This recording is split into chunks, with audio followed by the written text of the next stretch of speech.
can you turn on your camera? And stay until it starts.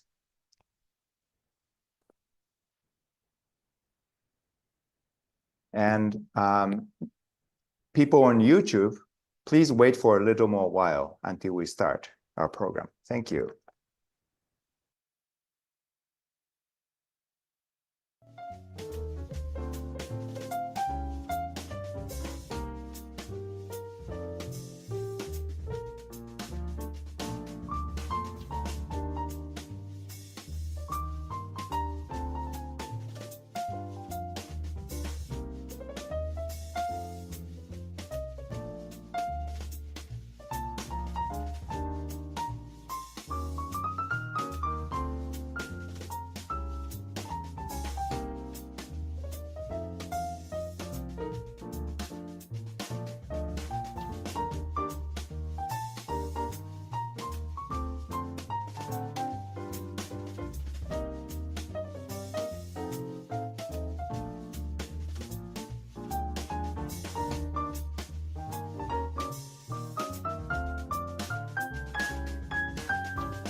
Good morning, good afternoon, and good evening to everyone participating from all over the world.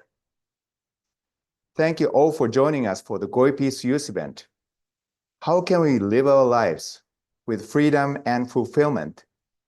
Methods for shifting our mindsets from scarcity to sufficiency, featuring our beloved and highly respected speaker, Lynn Twist, today. My name is Tatsuru Nakayama. I'm Program Director for Youth Education at the Goi Peace Foundation based in Tokyo, Japan. I hope you will stay with us till the end. Who are here today? We are so happy to have more than 250 people from 66 countries of the world, of a wide range of age groups, who signed up for this event as either Zoom or YouTube participants. Wow, amazing. Thank you all so much for showing up. And due to limited capacity, those who are on Zoom are either the winners and past participants of our International Essay Contest for Young People and or registered members of the Goi Peace Youth community. All the Zoom participants, welcome to our program today. And for the YouTube participants, even though we can't see your faces, there are many participants behind the screen. Big welcome to all the YouTube participants.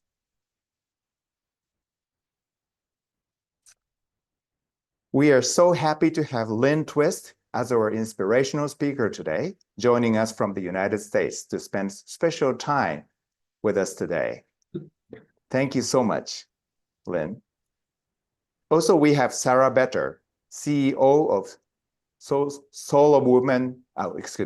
of Money Institute, staying with us as an observer. Thank you, Sarah, also for joining us. And lastly, we have our team of staff members here who will be running the program behind the scenes. Maki Kawamura, Executive Director of our foundation, is also here on Zoom. Can you turn on the camera and wave hands, please? Hello. Thank you. Thank you. Since you're joining us from different countries with different languages, can I first invite all of you to type in hello in your native language, along with your country name in the chat box, please. Hello, everyone. Konnichiwa.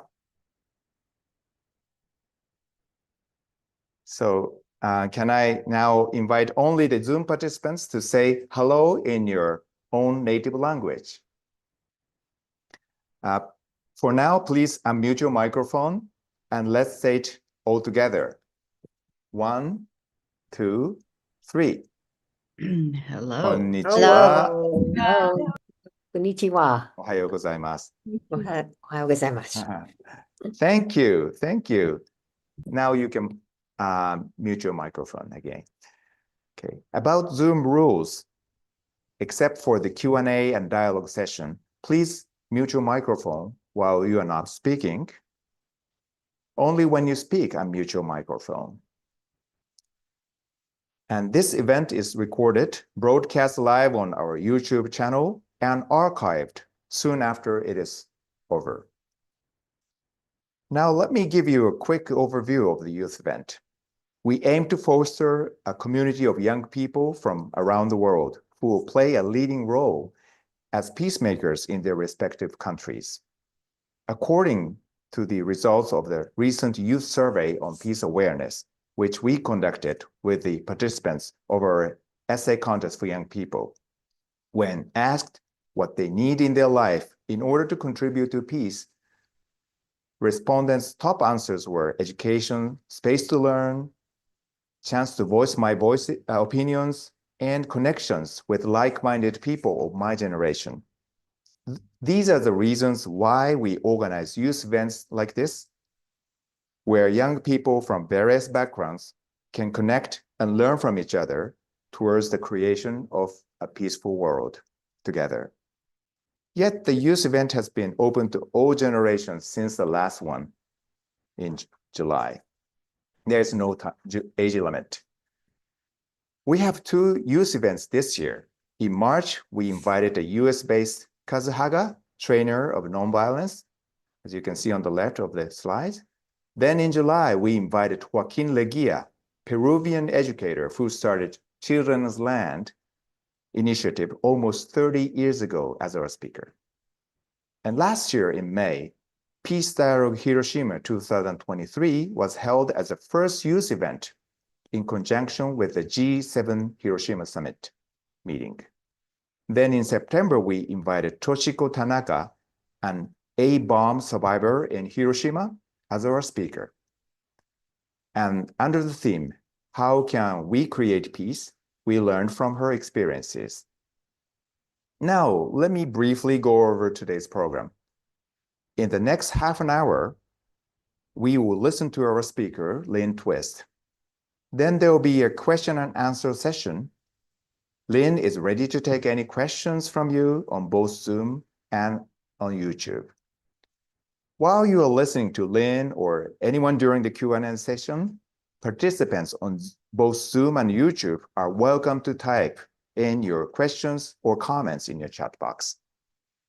After that, a dialogue session in breakout rooms for Zoom participants follows.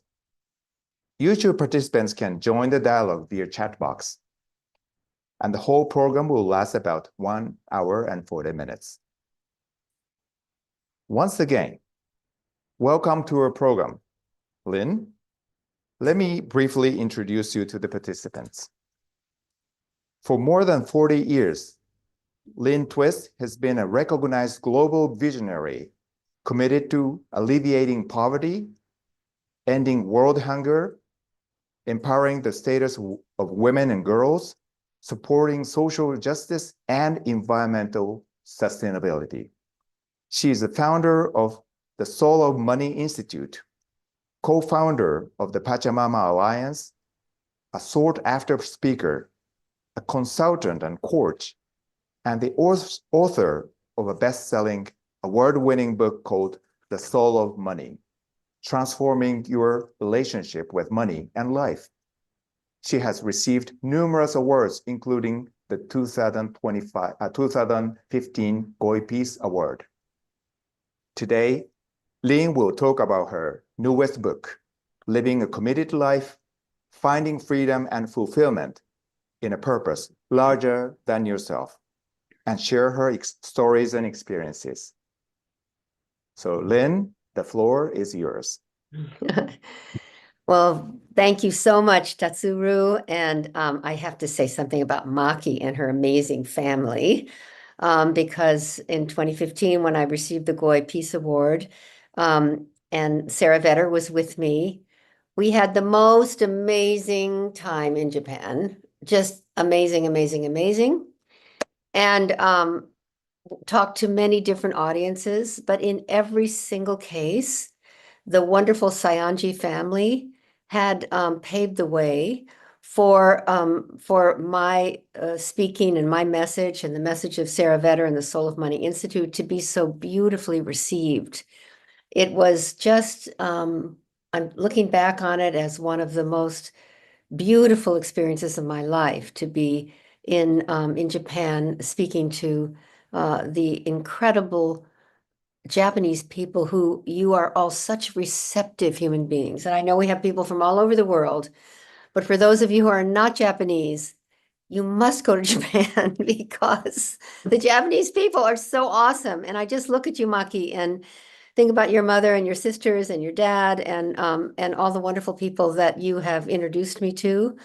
And I'm very, very grateful. So thank you so much for including me tonight.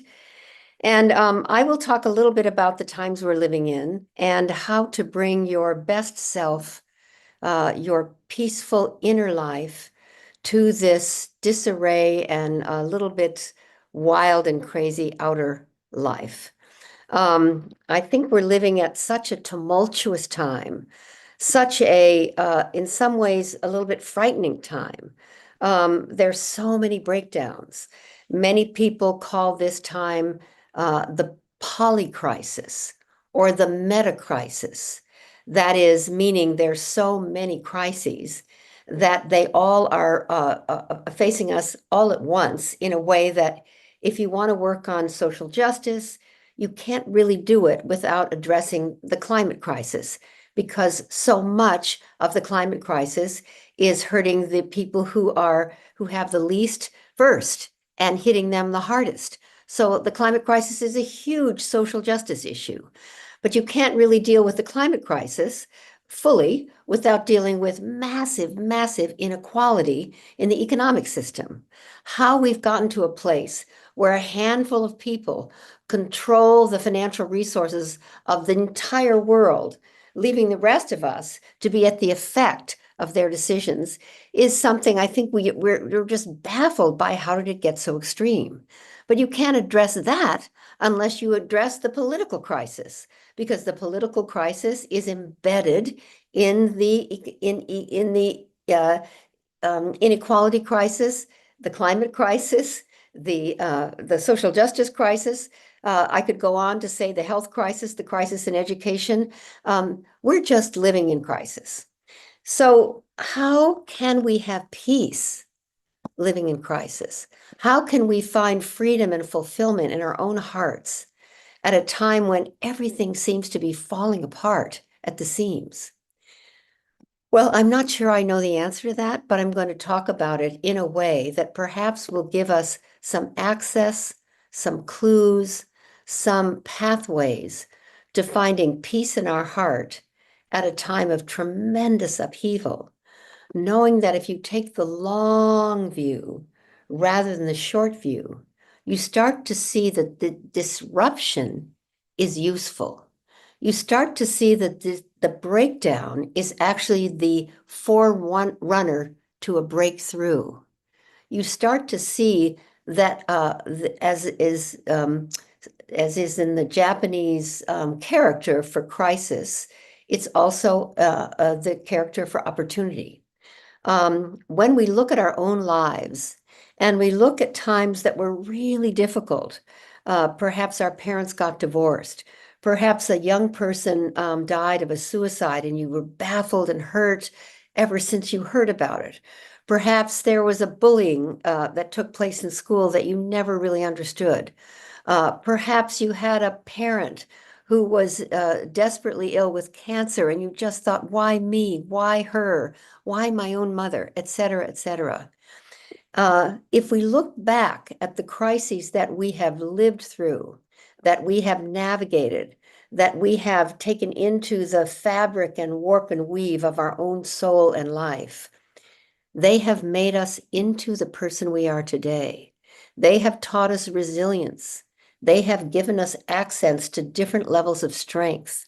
They have forced us to find a frame so that we would not think of ourselves as a victim, but start to see that life is happening not only to us, but perhaps it's happening for us. And if we look at the human population, the 8.3 billion people on planet Earth today, we are going through the eye of some kind of a needle. We're being challenged as never before. I live in San Francisco in the United States. We have fires raging around us here in Northern California, while at the same time in Florida, on the other side of our nation, people are washing away in floods and water and hurricanes and rains. At the same time, when I think about the tsunami, when I think about what happened in Japan years ago, I know that that was unimaginable. And yet we have this resilience, this coming together, this strength, this place where we find a kind of magnificence in ourselves that we didn't even know was there until we're tested. So could it be that our entire species is being tested? Could it be that life and the climate crisis in particular, global warming, the oceans warming, huge storms, forest fires, mudslides, droughts, could it be that this is not happening as much to us as it is happening for us?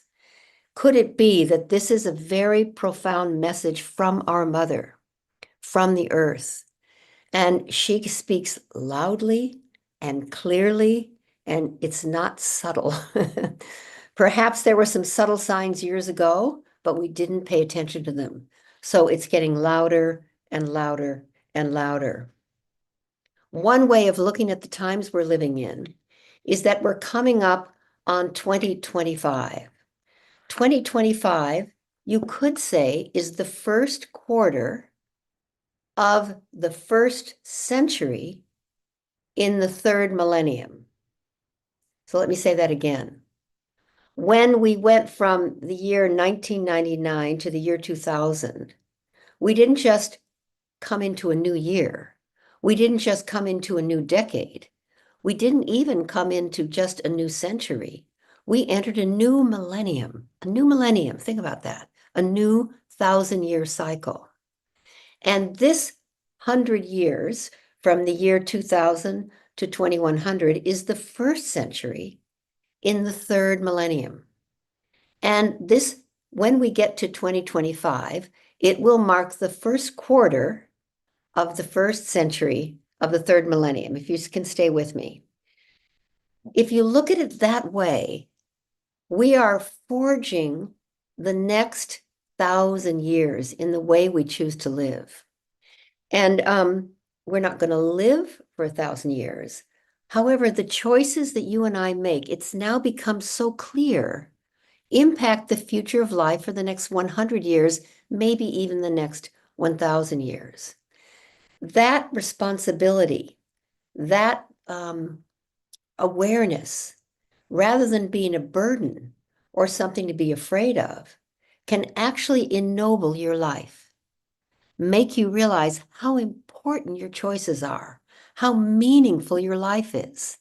It can ennoble the choices you make, give you a breadth of responsibility and appreciation for being alive at a time where you can make that kind of a difference with your life.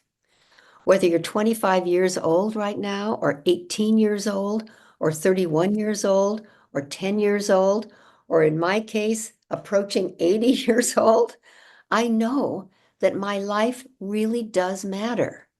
You actually, when you really think about it, questioning whether or not your life matters is not something to mess around with. Your life matters. It matters deeply, it matters profoundly, and not just to you and the people that you know and the people that you love. It matters to future generations. It matters to the ancestors who brought us to this place where we could be in a position to own and be responsible for the challenges we face. I'm of the opinion that the challenges that come to us are a match for who we've become. And I'm of the opinion that we've become big enough, powerful enough, aware enough, and conscious enough to meet the challenges that are in front of us. So, in other words, big challenges means big maturity, big evolution for the human family. And I want to suggest that I often say this it's a metaphor, but it might be a little bit more than that. One might look at COVID, which continues to haunt us a little bit, but actually we've come through it. One might look at COVID as what I call morning sickness for a species that's pregnant with a new kind of human being. For those of you who are mothers, or for those of you who have a mother, and that's probably pretty much everybody, you might know that morning sickness is this experience that people have when they're pregnant. But if they don't know they're pregnant, they think they're sick. They start vomiting in the morning, throwing up in the morning, feeling nauseous for no reason, needing to rest in the afternoon, feeling a bit queasy, sometimes out of balance. And you actually think you're sick. So perhaps in this metaphor, I'm suggesting this woman or young woman who's feeling nauseous and uneasy and overtired and just not right, goes to the doctor, and suddenly she finds out, oh, I'm going to have a baby. That's a different story. That's a wonderful piece of news. That's a new context for the morning sickness. That's a new context for feeling queasy and uncentered and a little bit off course. That's an exciting context. And then you're kind of proud of throwing up in the morning, kind of proud of feeling queasy because you're pregnant. So it's a context that makes the content meaningful. It makes it make sense. And I think what we need is a context that makes the content of life meaningful and makes some sense. And I'm suggesting that the context of our time and the tumult, the breakdown, the crises, all of it is appropriate breakdowns that in many ways are forcing us to give birth to new structures and systems that are more consistent with the sustainable future for all of life. That we're being asked to hospice the death of the old structures and systems that no longer serve us. Economic models that drive money in fewer and fewer hands are no longer appropriate, and we all know it. And we need to hospice the death of that kind of an economic system and allow it to die a graceful death. When you hospice someone who's at the end of their life, they die with dignity, they die with grace, and they die in a way that is usually steeped in gratitude. And we can be grateful for some of these structures and systems. Let me take oil, for example. The oil and industrial age has been marked by the miracle of oil. Oil has been a miraculous energy source for this world. It is everywhere. It's in this sweater that I'm wearing. It's in the computer you're looking at or the iPhone you're listening to. It's in your shoes. It's everywhere. My glasses are made partly of oil. So oil has been a real gift to the human family. The oil era is coming to a close. If we're willing to hospice the natural death of an industry that's been highly profitable, been in deep and profound service to humanity and all forms of life, and has now begun to be untenable and is no longer serving the ultimate purpose of life, we'll let it die its natural death because it is unsustainable. It is dying. While we midwife the birth of new energy systems, new ways of seeing how to provide energy and wonderful things for the human family and all forms of life, and hospice that while we midwife the death of the old systems. So the job today is love. It's love. It's not that the Sayanjis are the only people that I learned this from, but I learned a lot from them because the Goi Peace Foundation is actually ultimately about love. It's not rooted in what we fear. Yes, there's dangers. Yes, things are scary. Yes, the weapons on this planet, make my toes curl, that there are so many and they are so powerful. However, what will get us through this difficult time is a mad love affair with life, with the natural world, with one another, with the community of life, and with the earth herself. The spirit of life comes through our earth. Everything we have comes from her. Everything we have. There's nothing that doesn't come from her. She is the source of all abundance. She is absolute, total, and complete, almost endless generosity. And it's time for us to give back to her. It's time to live in a reciprocity that we've never realized we are in the midst of finding our way into.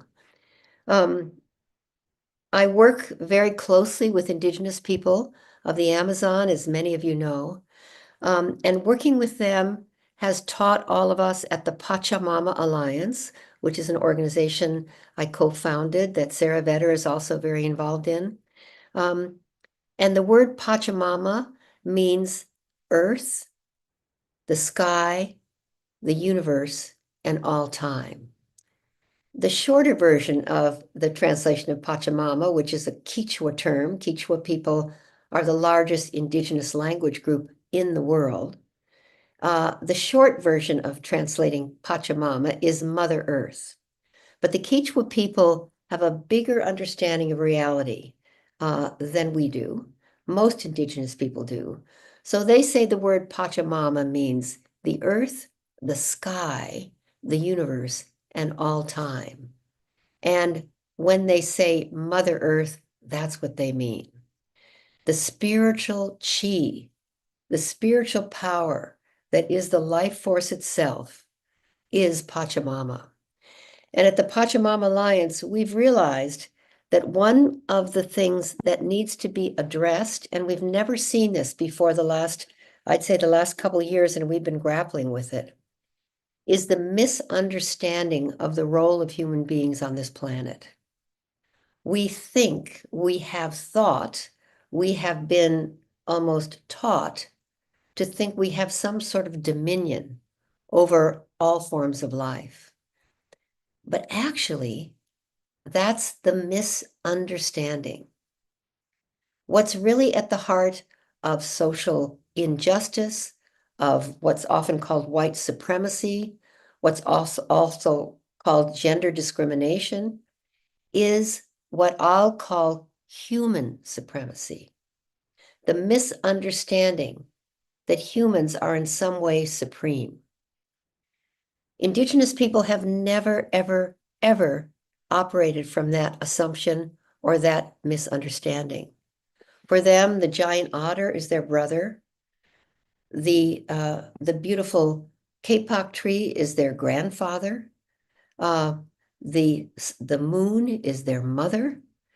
So they have never become human supremacists.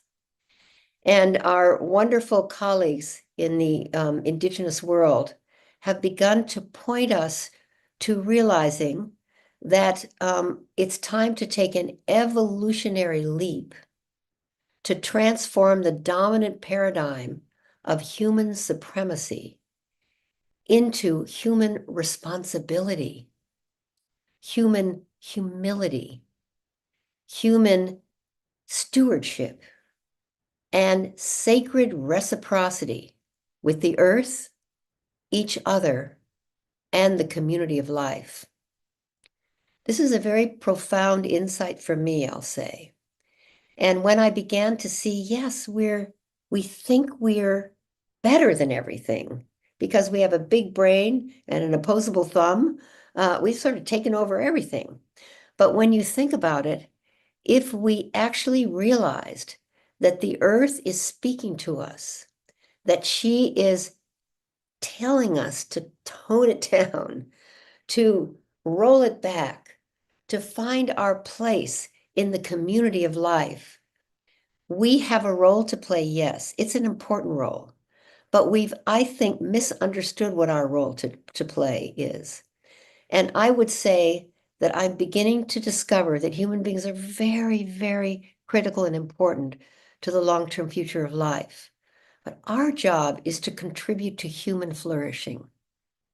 What will it take for us to actually find our place in the community of life, all beings, all that have ever lived, all that ever will live, all children of all species for all time? What is our place in all of that? And I'm suggesting that we start realizing that we are very, very critical to the long-term future of life. And we are playing a very important role in evolution. But our own evolution is to realize that our job is to contribute and ensure the flourishing of life on this planet. So I think we're in a birth canal, that COVID was morning sickness, that we're pregnant with a new kind of human being. And those of you who are younger than I, which is probably much everybody listening to my voice, and I know many of you are considered youth by yourself and by everyone of every age. You have such a glorious future in front of you. I know things are scary. I know things are unstable. I know things are falling apart around you, but that's good because what's falling apart is unsustainable. It's not meant to last. And it's your job to recreate the world, reimagine the world, resource, reinvent, recreate, remember, re-see, respect, recreate the life on this planet that we know is consistent with the long-term regeneration of life. And sustainability, as powerful as that word is not enough.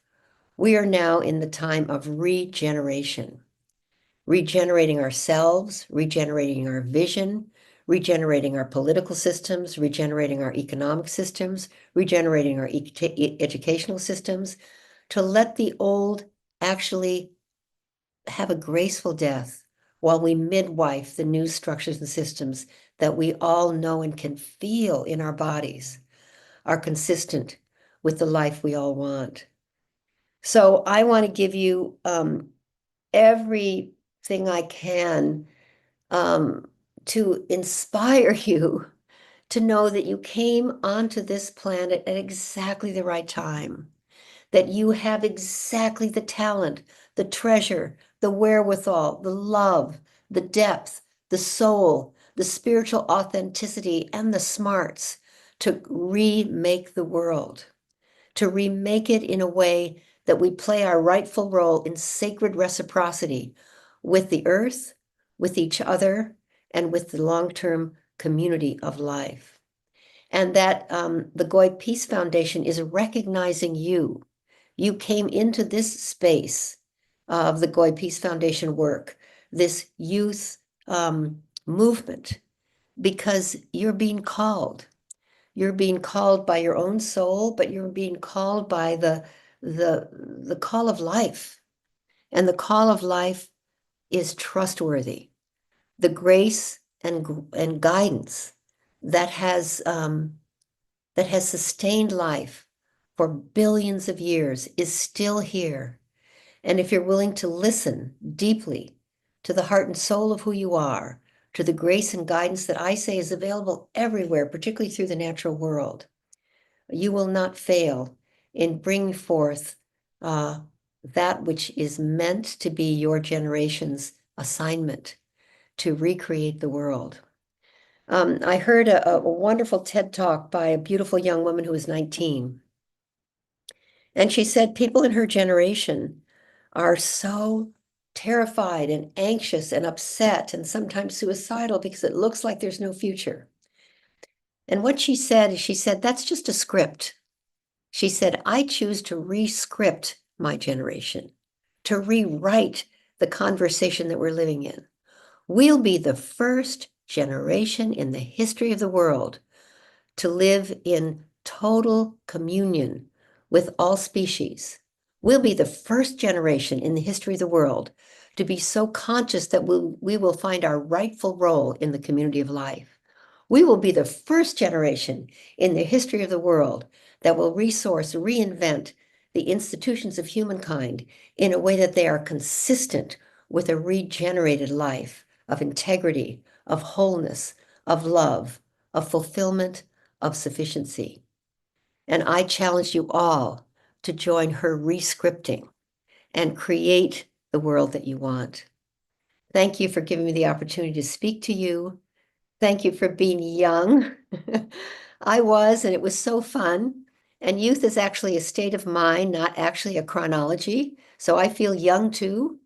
They say this word retirement is something people are supposed to do right around my age, but I'm refired.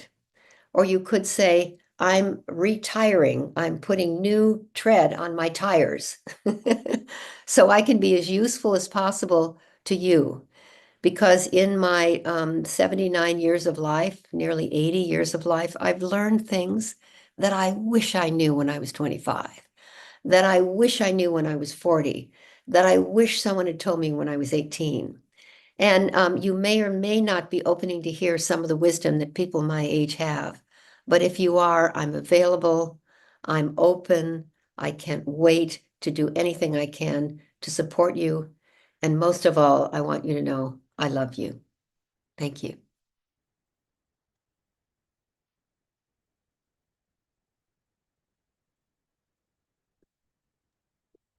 Oh, thank you so much, Lynn, for such a inspirational and encouraging words of coming from your deep, from your source of spirit. Thank you. And now, with this enthusiasm we all shared in our Zoom room and on YouTube participants, we'd like to invite first some of you to ask Lynn directly your questions on Zoom room. And I can see a question. Who did this question? Can I say, is it Rashi who asked the first question? She, it's pronounced as she. Oh, sorry, my pronunciation was not correct. So you go ahead first. My question is, in your experience, what are the biggest barriers people face when trying to achieve balance between work and personal life?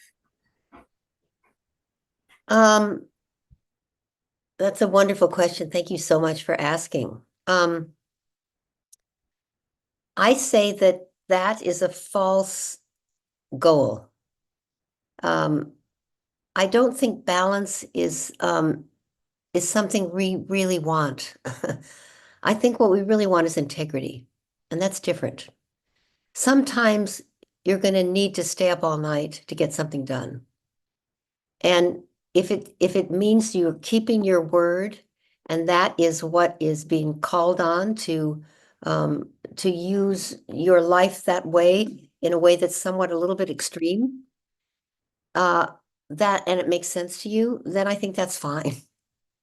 Of course, you want to make sure you recover and take care of yourself. But I often tell this story. I was invited to write an article for a magazine called Balance, a women's magazine, and they wanted to put me on the cover. And when the woman asked me the question, very much like what you asked me, I said to her, "Well, you have the wrong person. I don't know about balance. I actually don't even seek it." What that reminds me of a teeter-totter, that you know what a seesaw is, that you know it's either this way or it's this way. And this, if it's like this, it's no fun at all. You can't stay there very long. It's either going to be this way or it's going to be this way. And then when it's this way too far, you go this way. It's a little bit more like that. I think you got to play your heart out at home and at work. And if it's all one for you and it has integrity. So in my case, I worked very, very long hours when I was a young mom. And it was hard, really hard with my children. But they saw my passion. I engaged them in my work. They used to come to my office and sit under my desk and help, do all kinds of things at the Hunger Project. We just made it work. We made it all one thing. So I'm not the right person to ask about that. There's some people who are really good on this question. I'm not one of them. I'm kind of an all-in character. I like to play it to the hilt, and that gives me satisfaction and fulfillment. So that's probably not the answer you were looking for, but thank you so much for giving me the opportunity to talk about that whole thing called balance, because I think it's a little bit of a fallacy. I don't think you ever really achieve it. What you really want is integrity, to live a life that's whole, rather than this part and that part and that part. So that's my answer. Thank you for asking. Thank you. You're welcome. Rashi, thank you for your question, and thanks, Lynn, for answering her question so sincerely. Now I can see Narayan from the US who wants to ask you a question. You will go ahead, Narayan. Unmute your microphone and ask a question, please. Okay, thank you so much, Tatsuru, and thank you so much, Lynn, for the opportunity to ask you this question. My question is, how can we continue to go along the journey of contributing meaningfully to the world and to the planet in the way that you suggest, and make sure that the progress is meaningful to us and also fulfilling to that broader vision, amidst the fact that we will have more and more responsibilities as we age? And there can be people who align with us, but they're much fewer in number than the people who will try to resist us. If I may give one example. So one thing that I really care about is there are many women who have really positively impacted me in my life. And so I find it a very great meaning to mentor many women. I mentor dozens of women across the world and many different continents. And I believe this is very important. But there are men who look at me and say, "Why are you doing this? This is completely inappropriate." And there are people who are in the US, because I'm in the US, they were like, "Why are you talking to supporting people internationally? You should be focused on your industry. You should be focused on your country." And so I know from my heart that there is the right thing to do, but it can be very intimidating when more and more voices like this are shared, and there are fewer and fewer amazing voices like yours, which provide a good and more positive direction. Okay. So do you have a question in there besides a statement, or how So my question was, how do we continue to go along the journey and make that progress, even though there are more responsibilities and there can be more people who resist us than align with us? Mm-hmm. Well, let me see. Do you know the law of diffusion and innovation? Have you ever heard of that? Yes. No, it's the early adopters. It's the people who are willing to light a candle in the darkness that really provide the light for everyone. And it's people like you who have the courage to do something that's maybe not popular or everybody doesn't necessarily agree with the choices you're making. Very few people agreed with Gandhi in the beginning. Very few people agreed with Martin Luther King when, you know, he started telling people, if they beat you, don't fight back. I mean, that was what?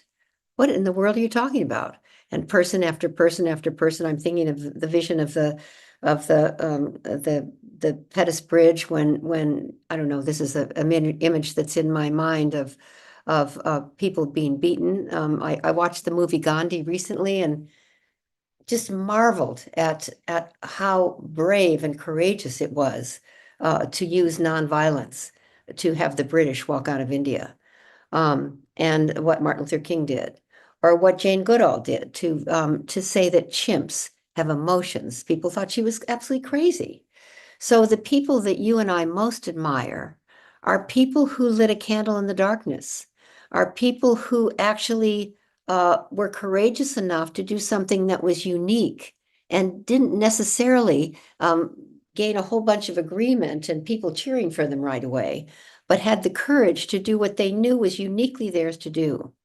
And I can hear in your voice, and when I look at your face on the screen, I can tell that you're in your dharma. I would call it your dharma. You know what I mean by that? That you are in the service that is yours to give. And you can trust yourself absolutely. And no matter what all those people say, if you feel in sync with your dharma, that this is what's yours to do, you are living what I call a committed life, a life with a purpose larger than your own self starring you, your own life starring you, about your own survival and how much money you're going to make and whether or not people agree with you. That's the life starring you, that where you're trying to be quote unquote successful on the terms that the world measures success. But if you're actually living a purpose larger than your own life, you will sometimes be listening to a different drummer, and that's very powerful, very necessary, and I salute you. And I would say all the people who are on this phone call or on this Zoom call or are listening to us on YouTube know what I'm talking about because they're very much like you. There are way more people like you than you think. There really are. No one's taking a census of that, but I'm taking a sense, S-E-N-S-E of it. And I say there's way more people like you than we know. So congratulations and stay the course. Thank you so much. Thank you. Thank you.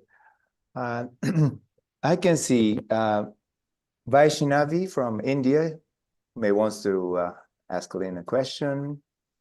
Turn on camera if possible, and then speak to Lynn. Greetings of the day. When I just try to initiate my vision into action, I see fear as the major obstacle. I know changing perspective is one of the way as a solution, but what others can be there? Could you say that again? What Yes. what other? What other solutions can be there to combat the fear in the journey of your goal? So if you get some resistance, did you say, in pursuing your goal? I see fear. There are many different people with their different opinions and all that kind of violence and so on. Do you know what your goal is? Can you share what Please your repeat. goal is? To transform the society with the more justice and acceptance. That's a good goal. It's worthy of you. No one ever said this would be easy. Transformation is the most important work in the world, in my opinion. I don't think there's anything more important than that. And if you've chosen transformation as your path, if you're transforming society from violence and discounting people's worth and value to a society that actually values people and is collaborative and is rooted in love if that's what I'm looking at your face and trying to read exactly what your heart is longing for, I say you will always have the space and the grace that you need to do your work. God, the universe, the creator loves people like you. You will always have the space and the grace to do your work, and you'll come up against incredible obstacles. They'll be really big and juicy and scary and worthy of your love for the world. And you'll be tested. You probably already are. And you will pass. You will pass. Just the question you're asking, I can tell the pushback is part of what will strengthen you. Use it to strengthen your resolve. Use it to deepen your commitment. Use it to realize that you are a candle sometimes in the wilderness, but things will grow around you. If you stay the course, more and more people will step into your space. More and more people will be around you. If what you're standing for is strong enough, it will be a magnet for more and more people to join the field of commitment that you've created. So don't doubt yourself, don't waver, don't wonder whether or not you can do it. You can. And the more certain you are, the more magnetic the field around you will be for people to join you. So that's my recommendation. Thank you for asking. Thank you, Vaishnavi, for your question and answer by Lynn. Thank you so much. I can see Gift from Malawi who wants to ask Lynn a question. You can ask a question to Lynn. Go ahead, Gift.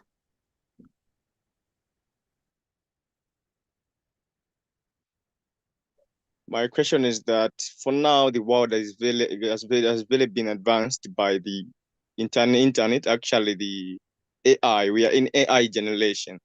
So do you think the past principles, but the past solutions can work in this generation of Gen Z? I can call it Gen Z. Could you say the question again? I didn't quite follow you, and speak a little more slowly so I can really get it. Okay, thank you. My question is that this generation, actually this years, the world is very advanced in internet, such as AI. We are in AI generation. So do you think that the past principles can work in this AI generation? Because in AI generation now, many people have become an introvert. An introvert? Yes, many people have become an introvert. They on their own and with some robots what than people connect with people. Yeah. Well, what a question. Let's see. The real answer is I don't know. So that's the honest to God answer. But thank you, Gift, for making me and all of us aware that this AI generation, as you put it, can become and perhaps is becoming, in some cases, very introvert-ish. In other words, alone, separated. Their best friend is AI or some sort of robotic intelligence. I've never thought about that before. So first of all, thank you for bringing that to my attention. I don't know the answer to that. I will say that the artificial intelligence that is now so present and so part of the conversation and part of the reality of life, which, it has been for a very, very long time, people say, but sort of been under the radar behind the scenes. But now it's in the forefront, and it's a little bit confronting, a little bit. It's going to take some courage to figure out how we're going to get our arms around this creation of ours. I'm not in any way an expert on AI. I can hardly pick up my emails and work my iPhone or fix, turn on my TV. So I'm about the last person to ask about anything technological. But I do know about the human soul. I do know about who we are as a spiritual expression.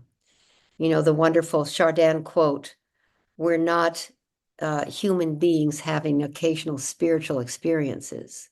No, we are spiritual beings having a major, major human experience. And now part of this human experience is artificial intelligence. But if we can remember that we are spiritual beings incarnated as humans now, dealing with our own, kind of super brainy creations, but none of these technologies have a spiritual soul the way we do. And our soul is vast. It has no limits. It is totally trustworthy. And if we can remember that that's ultimately who we are, then nothing can threaten us, really. We can get ourselves in trouble, but we'll get out of it. We can make some mistakes and we'll correct them. But if we can stay deeply rooted in our soul, in our authentic spiritual being, we'll be able to deal with whatever's coming down the pike. And that is a place of interconnectedness. That's a place of oneness. The etymology of the word alone is all one. That's where the word alone comes from. That's different than lonely. But all one is the source of the word alone. So in some ways, when we are actually in touch with who we are each other. We're all one. We can't separate from each other when we're really in touch with that. So I don't know what to do about your question. I can see that there's dangers for people to go into a kind of echo chamber of their own, which is already happening with algorithms. I can see where people can deal more successfully with an artificial intelligent friend than they can with a real person who might be upset with them or get triggered by something that they said. I can see the challenges that are ahead of us. But I'll just say, if artificial intelligence wasn't ultimately going to be of service to the evolution of life, I don't think it would be here. I think there's something about it that we don't see yet that is of immense benefit to the future of life. And when we tap into that, we'll be okay. Right now, we're scared of it. It's alien territory. It's a little frightening, and it's more powerful than we thought it ever could be. But I have a hunch. I have no evidence for this, just a hunch, a feeling that it wouldn't be here if it weren't something that would ultimately serve the journey that we're on as spiritual beings in these human bodies. So that's the best answer I can give you. Thank you so much for the question, and also for your awareness about the dangers that are abounding around artificial intelligence. I really appreciate what you said. That's really something to ponder. So thank you. Thank you. Thank you. I have one note of a question from a Japanese participant on YouTube. So I will read aloud for you on his behalf. Many young female activists in Japan are not well respected, especially from elder males, because of gender discrimination. Could you give some advice to the young female to go over such a situation?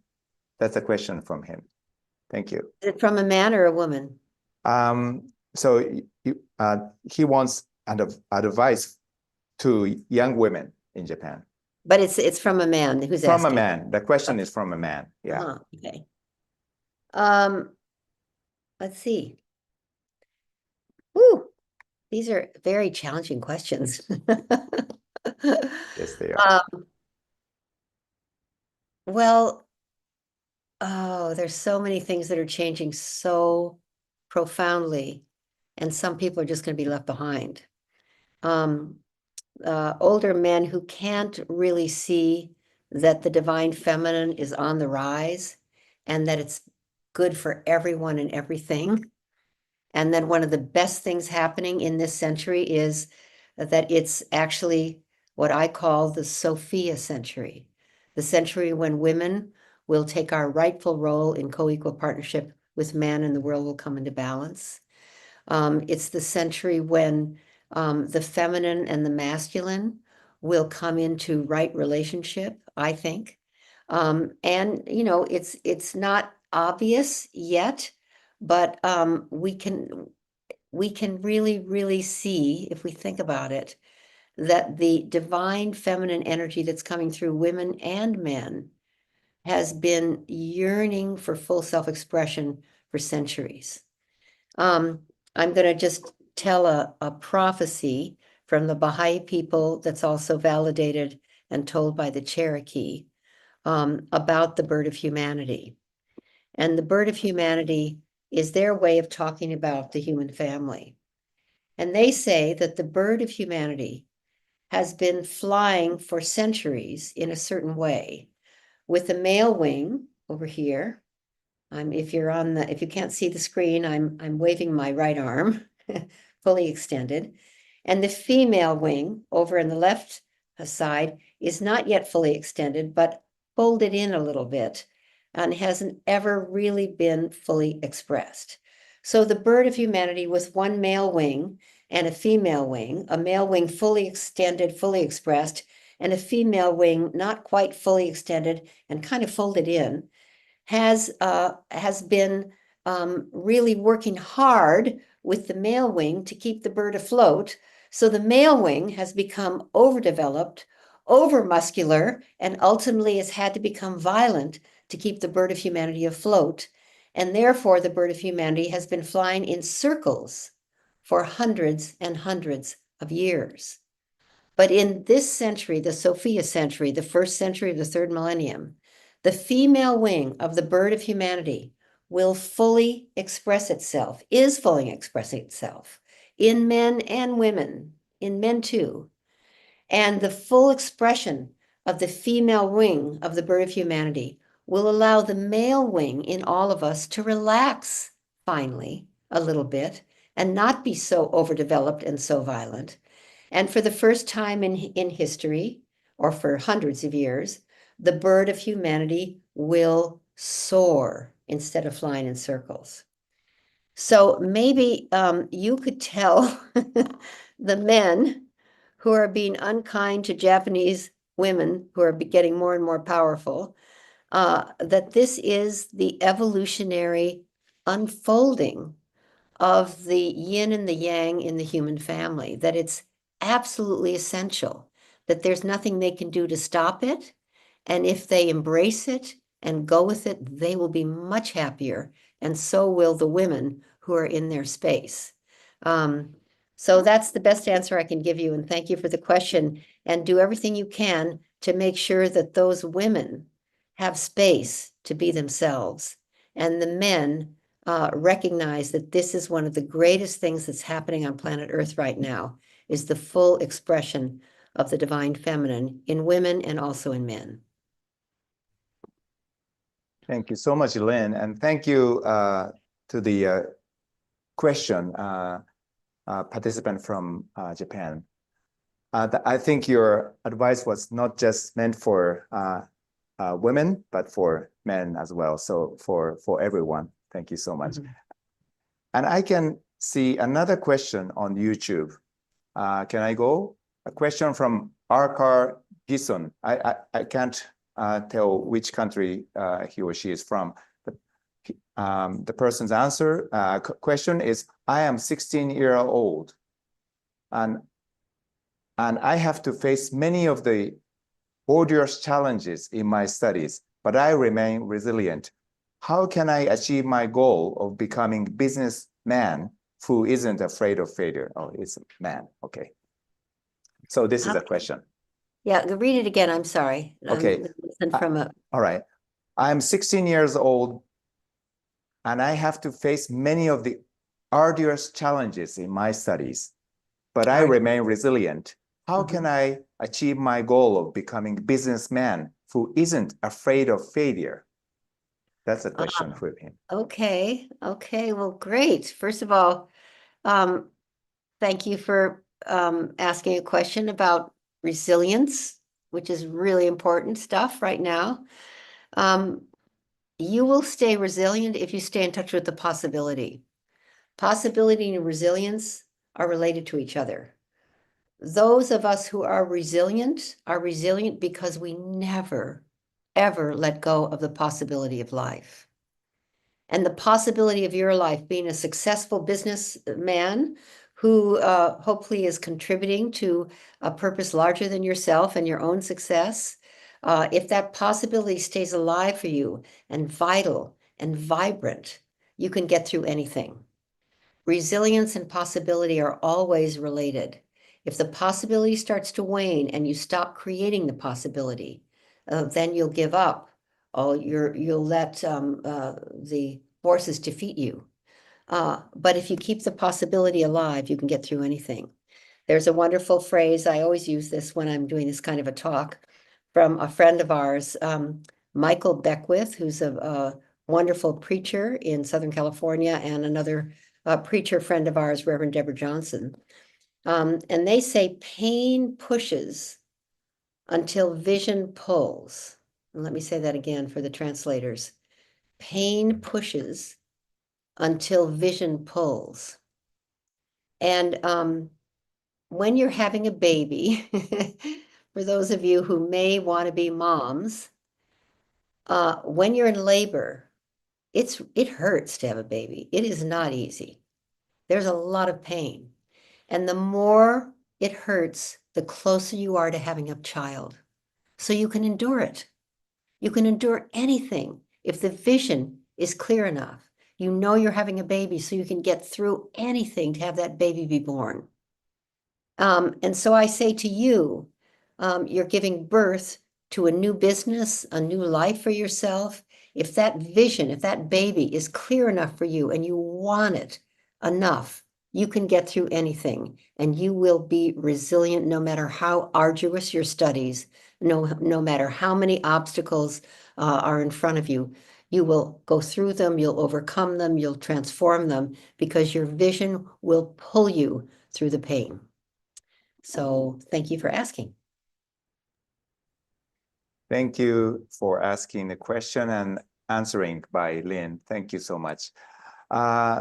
So time is coming close to the end of the Q&A session. So maybe I go with the last question from Zoom floor. Can I ask Narayan for another question you have? Yes. Go ahead. So this question relates to what you were sharing earlier, Lynn, about the divine feminine. Can you share any practices or practical steps on how people can more fully connect with and express their divine feminine energy? Yes. Divine feminine energy comes through the heart. It's not something you can figure out. It's not something you can set goals about. It is related to feeling. It can include sadness and grief.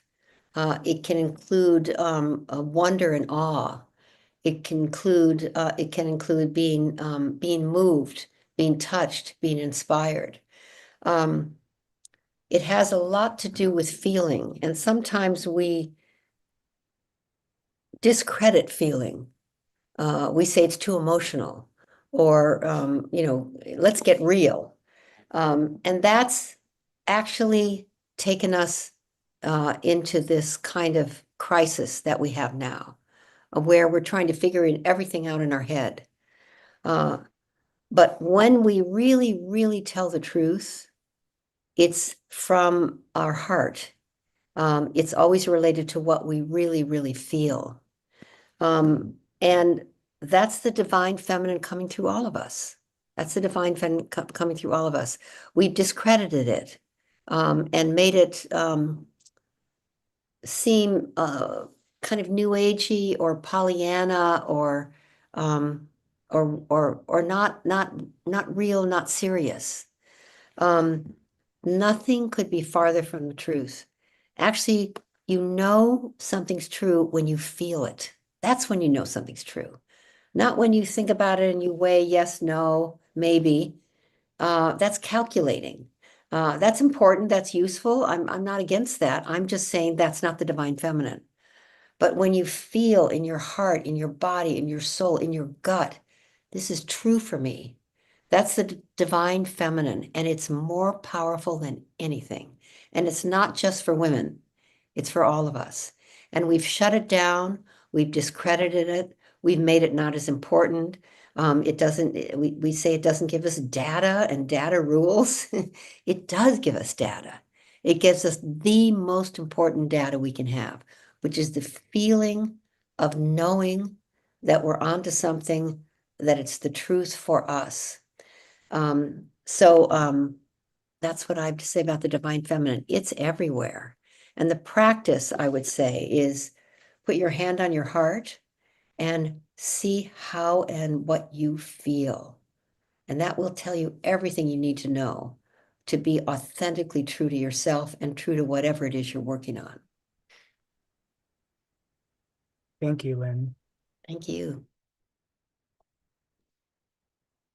Thank you for the last question as well. And thank you so much for so many questions from the participants and on both Zoom and on YouTube.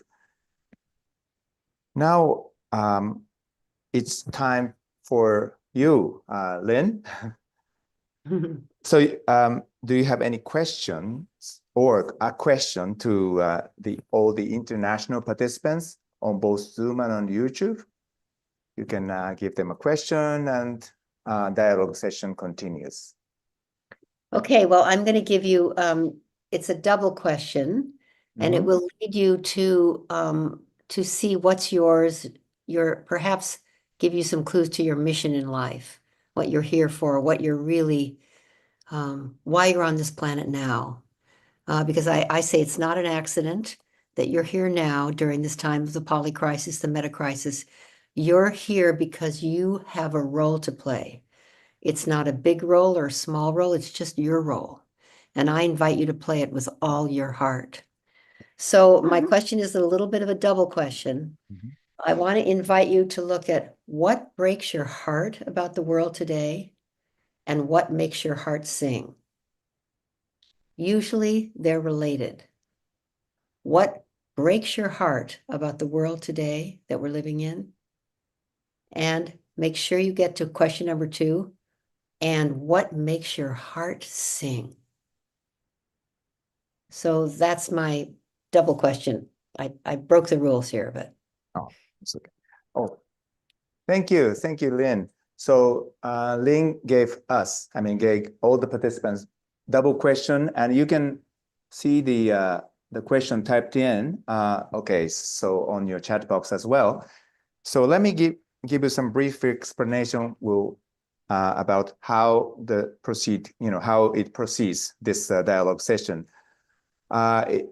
Now we want you to divide into small groups of 4. 3 in each Zoom breakout room, and you can reflect on Lynn's questions that were just cast on you. There will be a facilitator in each room, but even if not, you can manage the time among yourselves. If there are more than 2 facilitators, you decide who to facilitate your own group. Once time is up, the system will automatically bring you back to this main room. And this breakout room session will last only 10 minutes, so keep an eye on the remaining time that appears on the part of your screen. And again, YouTube participants can exchange your opinions or answers with other participants by sharing on your thoughts in the chat box. So see you later and enjoy your time. So welcome back to our main room. I hope you enjoyed sharing your thoughts with other participants in your breakout room. Now, let me ask some of you to share the answers from your group. Anyone to start? You can just raise your hand.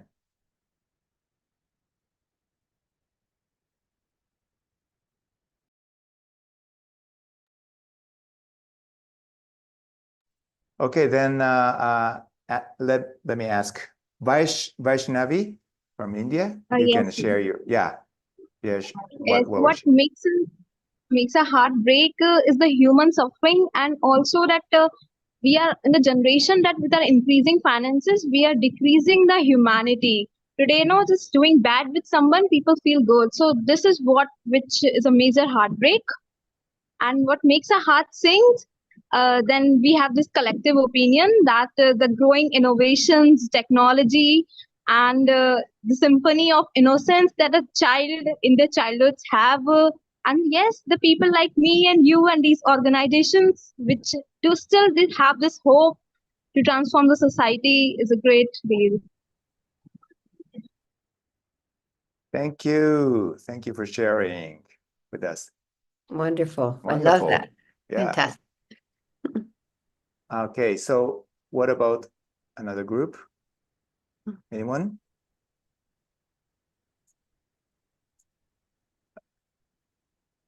So, okay. So while we wait for someone to share later from Zoom, can I read the answers shared on the YouTube chat box? First answers by Nader. Her answers are, the thing that breaks my heart today is definitely the fact that there are people out there losing lives undeservedly, many at that. The thing that makes my heart sing is kindness left. Those are the answers from Nader. And another set of answers are from Arkar Gison. The thing that breaks my heart is that there are unnecessary wars, such as Myanmar Civil War. However, the thing that makes my heart sing is that people are developing their own self-regulation, which is peace. Thank you. Thank you for sharing your answers on the YouTube. I can see Naraya, maybe you can share your answers. Okay. Verbally. Yep. So what makes my heart break is discrimination against people and denying them of opportunities to live to their full potential. And what makes my heart sing is engaging with others of different backgrounds and co-creating something positively impactful with them. Wonderful.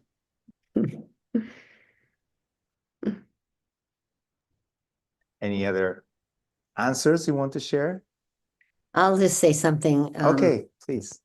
Because one of the things that these two questions, why I asked two instead of one, is because often the thing that breaks our heart is related to what makes our heart sing. And often what makes our heart sing is related to addressing what breaks our heart. So I remember when I was a young woman, I wasn't 16 like one of our most recent participants, but I was in my 20s, and I was heartbroken about hunger, that children were going hungry all over the world, and that in a world awash with food, that somehow 1 billion people were hungry every night going to bed, and they were mostly children under 5. And the pain and suffering of the mothers that couldn't feed them, and the children who went to bed hungry, and in some cases starvation was taking over whole populations. And it was so heartbreaking to me. And then lo and behold, the Hunger Project was born, and the opportunity to really put my life's energy, my love, my everything that I had into a project that was addressing ending world hunger and having people find their self-sufficiency and self-reliance made my heart sing. So often, the very thing that breaks our heart and what makes our heart sing are related. Not always. I mean, sometimes the answers aren't cut and dried, but often they are very related and give you some access to why you're here on this planet, what touches your heart and breaks it, and what touches your heart and makes it sing are often clues to your mission, your purpose, why you're here. Very profound. Thank you so much, Lynn, to add your intention of why you asked us your questions. All right. So following, your Lynn's reflection on what was shared in this time, as the program approaches toward the end, I would like to once again ask you, our speaker, Lynn, to share, give us your final comments and message, especially to the participants, young participants from all over the world. Well, I'll just say I really bow to you, all of you.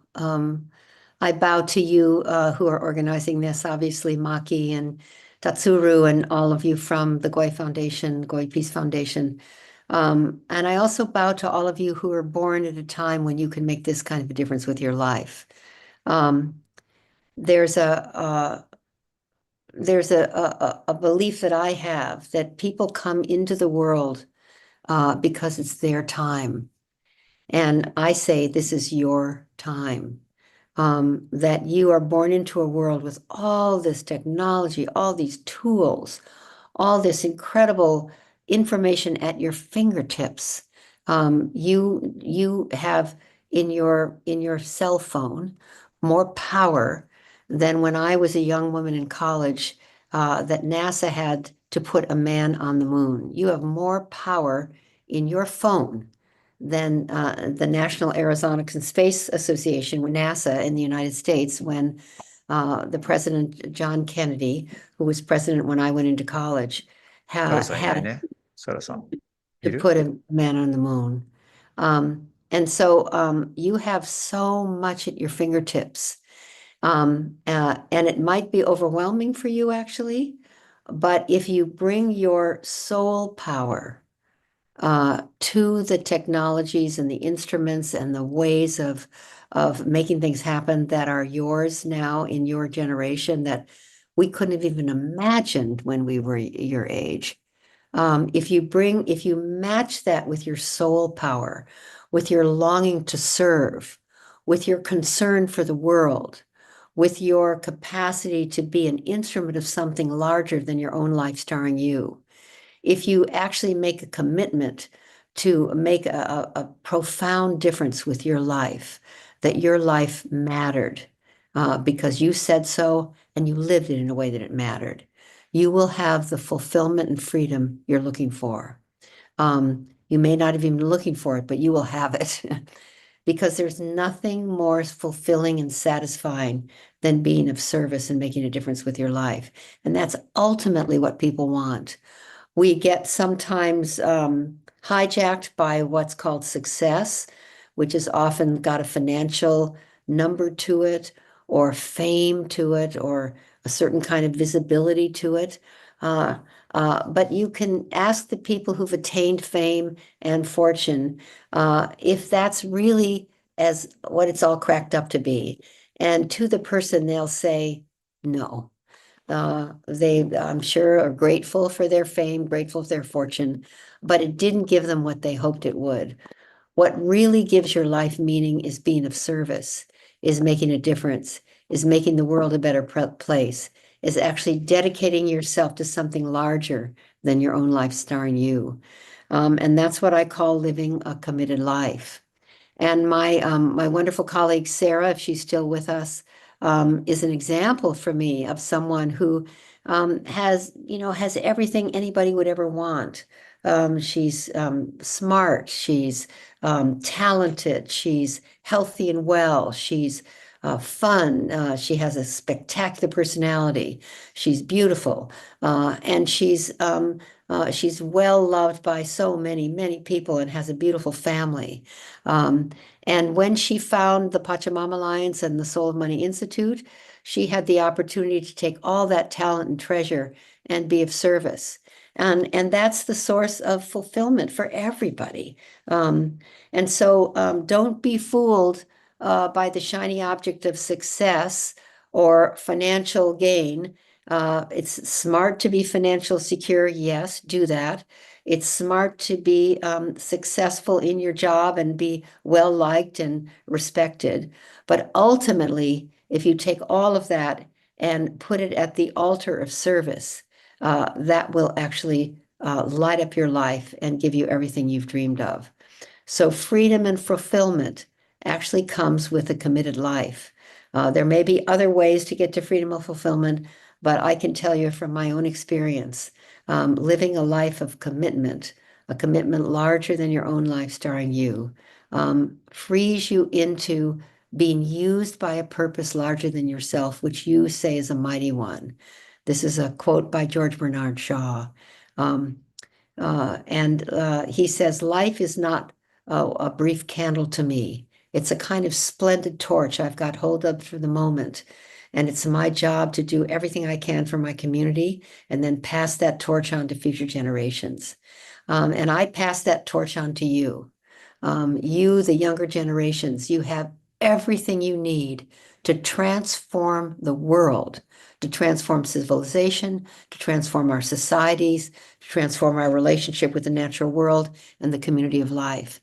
And I challenge you with all my heart to go for it. You can do it.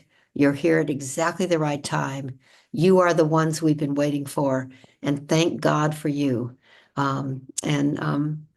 May you succeed and know that the people of my generation are standing for you and with you to have you create the life that we've all dreamed of. So thank you. Well, big bow to you, Lynn, for your inspirational and encouraging endorsement of young people. And really, I'm sure they all received your words from heart. Thank you. I don't see Sarah from Soul of Money Institute. So maybe if she comes later, I will introduce her again. But so before closing, can I invite Maki Kawamura, our executive director, for some final comments? Yes, thank you, Lynn, for giving so much wisdom and inspiration. I received so much love, and I was so inspired by your love and passion to regenerate, recreate the future for all the life on earth. And you have been always showing me and us, and today you have shown us how to live committed life through your being, through your existence. So we are so thankful that you offered your time to be here and to share all the wisdom that you have. And thank you all the participants who have joined this Goi Youth event today. Since I was a little girl, I dreamt of contributing myself to create peace in the world. So in a way, I've been living a life dedicated to this passion. So I think I'm living this committed life for peace. But when I look back my life, there were times when I couldn't find other people who share the same vision like Narayan. And in fact, some people criticize my dream of being idealistic or not unrealistic. So even though deep down in my heart, I wanted to stay committed to peace, to live committed life for peace, there were moments when I began to doubt myself and my goals. But what kept me alive through these times were community and people like this Goi youth group, being connected to others around the world who are actively working for peace, like Lynn Twist, in their own ways, inspired me so much, gave me power. Hearing their stories and seeing their dedication helped me strengthen my own commitment to live a life for peace. I feel incredibly grateful that I've been able to stay on this path, living my committed life for peace. As Lynn said, when you live with these commitments, everything around you, like your friends, your work, your world, begins to align with that purpose. And I am really experiencing that right now. So I want to create a space like this for all of you. You have already shown your commitment to making the world a better place through your essay you've written, and by connecting with this community, you have told me that you already have a commitment for your life. So I hope that I want to keep community which can connect each one of you, so that when you feel unsure of yourself, when you feel that you are losing your power to hold on to your commitment, I want you to know that Goi Youth community will always be here for you, because together we can create a space where we can learn from each other and support each other and live our committed life for peace. By each of us living with commitment, I truly believe that the world can become an even better place than we can imagine. And I feel that, honestly, connected to you, I feel that we are really on the I'm feeling that we're midwifing a baby, like Lynn said, a new life on earth with all of you. And that's why I want to continue building this space where people living a committed life for peace can always return, find strength, and continue their journey. So please share your thoughts, your hopes, and your dreams, because through your feedbacks and ideas, we can make this community even stronger and more lasting. My greatest wish is to build this space with all of you and keep it alive as a place where committed life flourish. This is my thank you so much for joining us today. Just like Lynn, who shared her incredible wisdom and passion and love for the earth, we will continue to invite amazing activists, Lynn said, like pro-activists and leaders from around the world to these events, so that we can have an opportunity to learn from peace pro-activists around the world, and then we can connect with each other so that we can keep our we can live our committed life. So thank you so much, and I look forward to seeing you again. Well, thank you, Maki. So before we close our event, I would like to take a group photo with the Zoom participants. So turn on your camera if you can. Or not, maybe. All right, so, okay, here comes. Maybe that's all. So we are ready to take photo with Lynn. So everyone smile.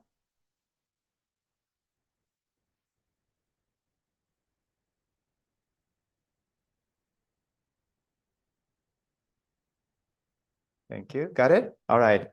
Thank you, everyone. Beautiful. So just to add some announcement, let me make some announcements before closing about the participant survey on today's youth event. Soon after the program, we will send you an email with an online questionnaire about today's event. We would really appreciate your feedback by Friday next week. And you can see the Zoom link on your chat box. About the video archive of today's youth event. The archived video of today's youth event will be available on our YouTube channel later. Next, about the Goi Peace Youth community.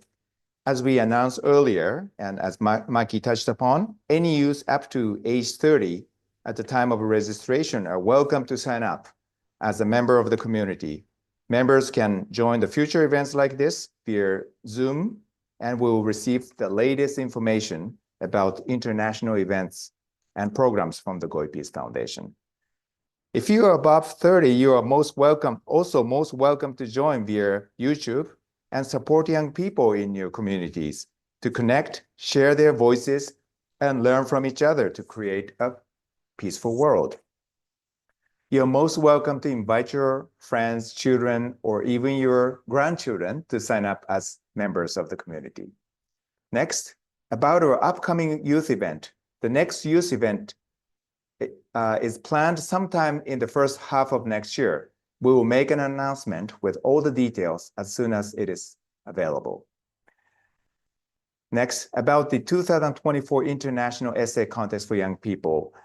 As you and your friends might have submitted your essays and eagerly waiting for the results, but all the prize winners of this year's essay contest will be announced on October 31st, Japan time, on our website. And finally, about our 25th anniversary forum, Peace to Peace. Celebrating our 25th anniversary, this year's Goi Peace Foundation Forum, entitled Peace to Peace, will be a special in-person event to connect us with each other and with the future through our common desire for peace. International travel to Japan is not probably easy for everyone, so please sign up to receive the information when the forum video becomes available on our YouTube channel. And before closing, as it shows on the screen, if you want to read Lynn's books, you can find them on the Soul of Money Institute's website, as you can see the link. Some autographed copies are available, and an international shipment is also available to many countries. That's all. So once again, thanks a lot, Lynn, for sharing your wisdom with all of us. Big applause to her, Lynn. Thank you. And thank you everyone on both Zoom and on YouTube from all over the world today. Hope to see you all again in the next event. So goodbye.